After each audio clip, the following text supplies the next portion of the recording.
नमस्कार दोस्तों। कल का वीडियो अगर आपने देखा होगा तो उसमें मैंने बताया था कि जो दो यूनियन हैं एनएफपी और all India postal employees union, इन दोनों यूनियन की मान्यता को सरकार द्वारा रद्द कर दिया गया है। फुल डिटेल में उस वीडियो में मैंने बताया था कि क्यों इनकी मान्यता को रद्द किया गया, इसके पीछे जो भी रीज़न है, जिस भी रूलिंग्स का उल्लंघन हुआ था, वो सब हमने कल डिस्कस किया था। अगर आपको जानना है कि क्या मामला था, क्या मामला है अभी, तो आप उस वीडियो को देख सकते हैं। तो चलिए दोस्तों, आज के टॉपिक पर आते हैं। देखिए, जितने भी यूनियन होते हैं ना, उन सभी यूनियन का संगठन होता है, उसको कॉन्फेडरेशन बोलते हैं या फिर इसको एक महासंगठन बोला जा सकता है। तो आप अभी स्क्रीन पर देख पा रहे हैं, ये सर्कुलर कॉन्फेडरेशन द्वारा इशू किया गया। आप देख सकते हो, confederation of central government employees and workers, 27/4 को ये इशू हुआ। और जो एनएफपी और all India postal employees union पर एलिगेशन लगाए गए थे और एलिगेशन साबित भी हुआ था, फिर उसके बाद तो आपको पता ही है कि सीसीएस आरएसए रूल्स लगाकर दोनों यूनियन को डी रिकॉग्नाइज कर दिया गया था। अभी जो महासंगठन है, जो कॉन्फेडरेशन है, ये इन दोनों यूनियन के सपोर्ट में खड़ा हुआ है और ये एक अच्छी बात है। और ये जो एलिगेशंस प्रूव हुए हैं उसको यहाँ पर पूरी तरह से गलत बताया है, फेक बताया है। आप यहाँ देख सकते हैं, the recognition of NFP and AIPU has been withdrawn by postal administration on the basis of false, fake, fabricated complaint of one unrecognized organization, that is Bharatiya postal employee federation affiliated to Bharatiya Mazdoor संघ। तो confederation का कहना है कि ये सारे इल्ज़ाम जो एनएफपी और एआईपीयू पर लगाए गए हैं, ये बेबुनियाद है। ये एक षड्यंत्र के तहत ऐसा किया गया है और इसके पीछे इन्होंने तर्क भी दिया है, वो सब हम आगे देखेंगे। लेकिन यहाँ पर और एक बात इन्होंने लिखी है कि एक फ़ेक कंप्लेन किया गया था भारतीय मजदूर संघ के द्वारा, जो कि आरएसएस और बीजेपी का ही एक विंग है।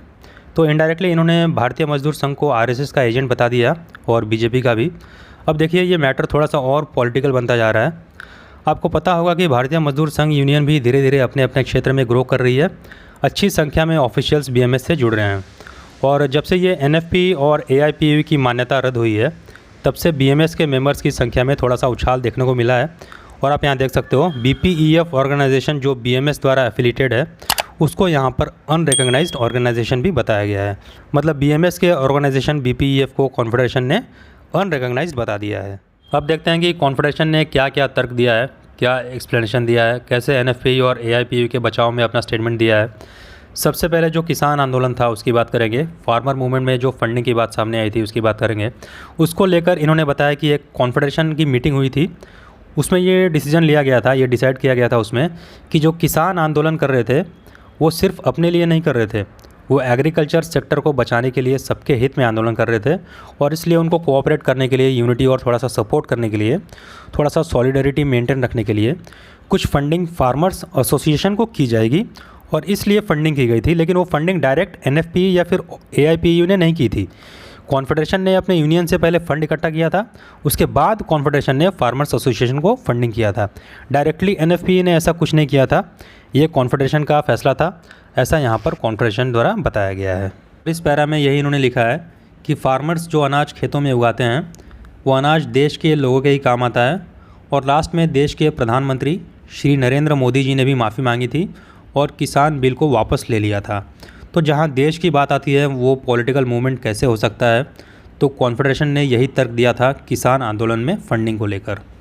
और जो पॉलिटिकल पार्टी सीपीआई को फंडिंग की बात आई थी, उसको लेकर इन्होंने साफ मना कर दिया और कहा कि ऐसा कोई भी फंडिंग सीपीआई को नहीं की गई।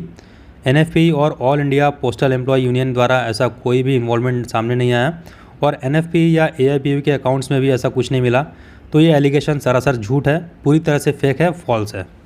अब जो तीसरा एलिगेशन था वो था सीआईटीयू को फंडिंग को लेकर।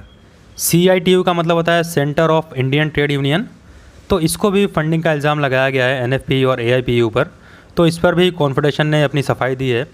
इन्होंने बोला है कि जो कॉन्फेडरेशन है वो world federation of trade union से एफिलिएटेड है और हर साल world federation of trade union को कॉन्फेडरेशन द्वारा एफिलिएशन फ़ीस दी जाती है। तो ये कोई नया नहीं है, क्योंकि जब भी डब्ल्यूटीओ से किसी का एफिलिएशन होगा तो एफिलिएशन फ़ीस तो जमा करनी पड़ेगी। तो ये कोई नया इसमें नहीं है। और वो भी जो एफिलिएशन फ़ीस है ये कॉन्फेडरेशन द्वारा दिया गया है, ना कि एनएफपी यूनियन के द्वारा। और इन्होंने ये भी बताया कि जो भी ऑर्गेनाइजेशन है जो world federation of trade union से एफिलिएटेड है, वो सब हर साल एफिलिएशन फ़ीस देते हैं। तो ये वाले एलिगेशन को भी कॉन्फेडरेशन द्वारा बिल्कुल गलत बताया गया है। और इन्होंने कुछ कारण बताए हैं कि क्यों एनएफपी और all India postal employees union की मान्यता रद्द की गई। इन्होंने लिखा है कि एनएफपी हमेशा कर्मचारियों के हित में सोचती है और सरकार के कुछ फैसलों के विरोध करती रहती है, जैसे प्राइवेटाइजेशन के खिलाफ, एनपीएस के खिलाफ, और अपनी मांगों को लेकर आए दिन स्ट्राइक भी करती है। तो इसलिए ये एक षड्यंत्र के तहत एनएफपी की आवाज़ को दबाया जा रहा है। इसके विरोध में कॉन्फेडरेशन ने सभी ऑर्गेनाइजेशन से ये अपील की है कि 2 तारीख को, जो आने वाला 2 मई है, उस दिन सभी बड़े बड़े ऑफिसर्स के सामने, जितने भी सेंट्रल गवर्नमेंट के बड़े बड़े ऑफिसर्स हैं, उन सभी ऑफिसर्स के सामने लंच आवर में धरना दिया जाएगा। और उस दिन मतलब 2 मई 2023 को अपने अपने ऑफिस में पूरे दिन ब्लैक बैच लगाकर काम करने को कहा गया है और लंच आवर में धरना देने के लिए अपील भी की गई है और इस दिन को ब्लैक डे घोषित किया गया है।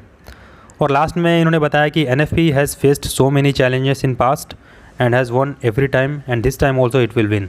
पहले भी ऐसे एनएफपी के साथ होता आ रहा है, लेकिन हर बार एनएफपी ने संघर्ष किया है और जीत हासिल की है। तो दोस्तों, कॉन्फेडरेशन ने तो पूरी तरह से सारे एलिगेशंस को गलत बता दिया है, लेकिन मान्यता तो ऑलरेडी रद्द हो चुकी है। अब देखना होगा कि आगे क्या होता है। फ़िलहाल 2 तारीख को धरना दिया जाएगा। जो भी अपडेट होगा मैं आपसे शेयर करूँगा। आज के वीडियो में इतना ही, मिलेंगे नए अपडेट के साथ।